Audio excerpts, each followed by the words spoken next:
There was a night when even Jesus felt the weight of fear pressing against his chest. The storm outside was real, but the storm his friends carried inside was louder, and in that moment, he did not shout. He did not panic. He spoke one word, a word so old, so charged with meaning, that it silenced the wind itself. That word was shalama. Tonight, you are going to learn why this single Aramaic sound has the power to still your own storm, thousands of years later. Most people believe Jesus simply spoke Hebrew, like the scriptures written before him. But history tells a different story. In the streets of Galilee, in the homes where he healed, in the boats where he calmed the sea, Jesus spoke Aramaic, the living, breathing language of his people. This was not a small detail. It was the very instrument of his power. Aramaic was not only a language of meaning, it was believed to be a language of vibration, a language where the sound itself carried determination and energy, not just definition. When Jesus said shlama, he was not simply describing peace the way we describe it today, as a mood or a feeling that comes and goes. He was speaking a frequency. Ancient teachers believed that certain sounds, spoken with the right breath and the right intention, could reach into the body and remind it of something older than memory, something written into us before fear ever touched us. Some call this our original design. Others call it our original DNA, the blueprint we carried before the noise of the world taught us to be afraid. This is why pronunciation was never a minor detail to Jesus. Shlama, pronounced shlama, was not chosen by accident. Say it slowly. Feel where it sits in your chest, low and grounded, not sharp or rushed. In the Gospel of John, chapter 14, Jesus tells his followers, "Peace I leave with you. Peace I give to you." And in the Aramaic behind that verse, the word beneath peace is shalama. Not a wish, not a suggestion, a transmission. Think about how many times fear has knocked on your own door. The unknown diagnosis, the empty bank account, the phone call you were afraid to answer. Fear has a way of arriving uninvited, the same way it arrived for the disciples in that boat, the same way it arrives for you at 2 a.m. when your mind will not rest. And yet Jesus never treated fear as something to fight with force. He treated it as something to answer calmly, deliberately, with a word that reminded everyone in the room of who they truly were beneath the pant. That is the secret hidden inside this teaching. Shlama was never just about calming a storm on the water. It was about calming the storm inside a person, restoring them to wholeness, to completeness, because that is the deeper root of this word. Not the absence of trouble, but the presence of something unbroken inside you that trouble cannot touch. And in the next moments, you are going to learn exactly how to bring that same word into your own life, into your own fear, into your own 2 a.m. There is a reason Jesus did not simply say, "Calm down," to his frightened friends. Anyone can say those words, and almost no one is calmed by them. Instead, he gave them something to hold on to. A sound, a word, an anchor. This is the difference between comforting someone and transforming someone. Comfort fades by morning. Transformation stays in the body. Modern seekers who have studied Aramaic prayer often describe a strange sensation when they speak shlama. Aloud for the first time, a kind of settling, as if something in the chest finally whether you explain this through ancient vibration, through the power of intentional breath, or simply through the discipline of slowing down enough to speak a sacred word carefully. The result described across centuries is remarkably consistent. The body responds before the mind fully understands why. This is not unlike what happens throughout the Gospels. Whenever Jesus enters a room of frightened people, he does not lecture them about the statistics of their situation. He does not minimize what they are facing. He simply becomes a presence of shlama, and that presence rearranges the atmosphere around him. People who were trembling become still. People who could not speak find their voice again. This is what many believe made his ministry so different from anything before it. Not only what he taught, but the frequency he carried while teaching it. If this teaching already feels this deep, imagine having a full guide with deeper explanations of Jesus's true teachings in Aramaic. You'll find the link to the study guide in the comments. But here is what almost no one understands about this moment in the Gospels, the part that changes everything. Once you see it clearly, And it has to do with exactly when Jesus chose to speak this word, and who was listening when he said it. And the best is yet to come. In the next chapters, you'll discover what could change everything for you. Before we continue, take a breath with me, and if you're willing, speak these words quietly, as you're on.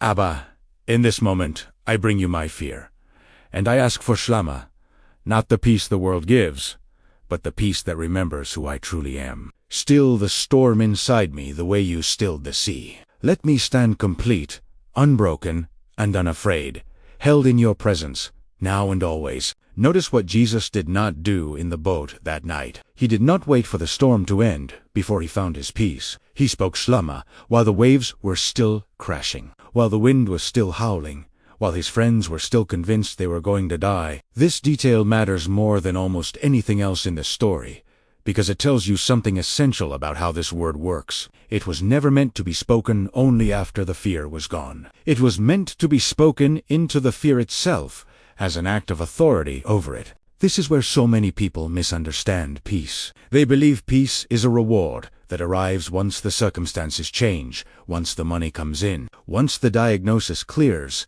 once the relationship heals. But Jesus modeled something far more powerful. He showed that shlama could be spoken as a declaration in the middle of chaos, not as a description of a life already free of it. The word itself became the shift, not the result of one. This is why ancient teachers believed the sound of shlama carried something the English word peace simply cannot capture. Say peace and notice how flat it feels, almost passive. Now say shlama slowly again, shlama, and notice how it moves through the body, low and full, almost like an exhale that reaches all the way to the floor of your chest. This is the difference between describing a state and invoking one. There is a pattern throughout the Gospels that becomes impossible to ignore once you start looking for it. Every time Jesus enters a situation soaked in fear, a sinking boat, a grieving household, a room of disciples hiding behind locked doors after his death, the first thing he offers is never an explanation. It is shlama peace, spoken first, before any teaching, before any correction, before any miracle. This ordering is not accidental. It reveals something about how transformation actually works. You cannot receive wisdom while your nervous system believes it is under attack. You cannot absorb truth while your body is bracing for disaster. Jesus understood this long before modern language existed to describe it. He knew that shlama had to come first, because a person flooded with fear cannot hear anything else clearly. Not comfort, not correction, not even love. This is worth sitting with honestly. How much of your own life have you tried to fix from a place of fear rather than from a place of shlama, the anxious decision made at midnight, the relationship managed from panic instead of peace, the finances handled from scarcity instead of trust? Jesus is not simply offering a nice feeling in these stories. He is offering a different starting point altogether. One where your actions come from wholeness rather than from the frantic need to escape discomfort. Right now, you might be asking yourself, why am I only discovering this truth now? Don't worry, we thought about that. We're here to help you go deeper with a guide made for this journey. The link is in the comments. The disciples locked in that room after the crucifixion were not calmed by explanations either. Jesus appeared, and before anything else, Essa ida, Ella ma. Peace be with you. Only after that word had settled into the room did he begin to show them what had happened, what it meant, and what would come next. Peace first.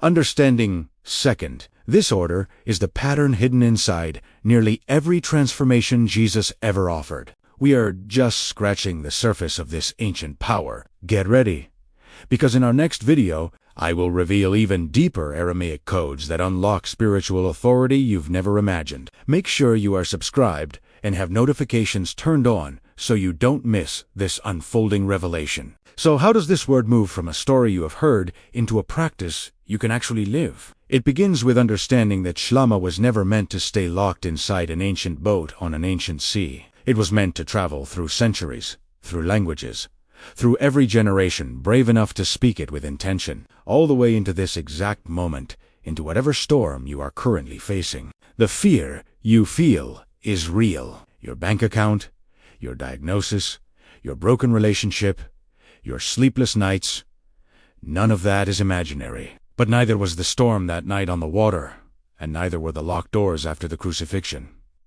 Jesus never denied the reality of the storm. He simply refused to let the storm have the final word, and that refusal began with a sound spoken deliberately, spoken with the whole body, spoken as though it were already true. This is not about pretending your fear does not exist. It is about giving your fear a word older and steadier than itself, a word that remembers your original wholeness even when your circumstances do not reflect it yet. Esha elaema, esha elaiha ma peace. Completeness, nothing missing, nothing broken. Let it settle into your chest the way it settled into that boat, the way it settled into that locked room, the way it has settled into every generation who dared to speak it aloud instead of only reading it silently. Transformation Protocol. Here is your practice, starting today. Each morning, before your feet even leave the bed, speak Shlama 3 times slowly, out loud if you can, placing one hand over your chest as you say it.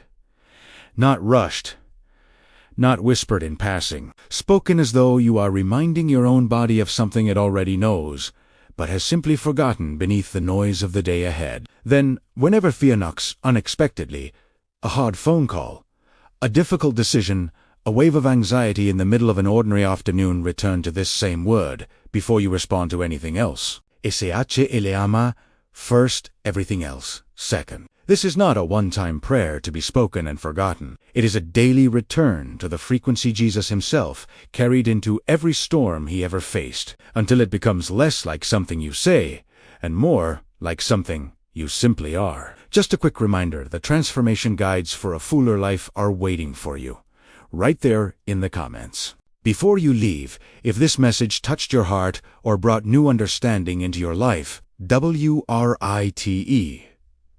The word restoration in the comments below. Your testimony may encourage someone else who is seeking healing and renewal. Thank you for sharing this moment of ancient wisdom with us. Until the next revelation, walk in peace, walk in freedom, and walk in the power of Be Open.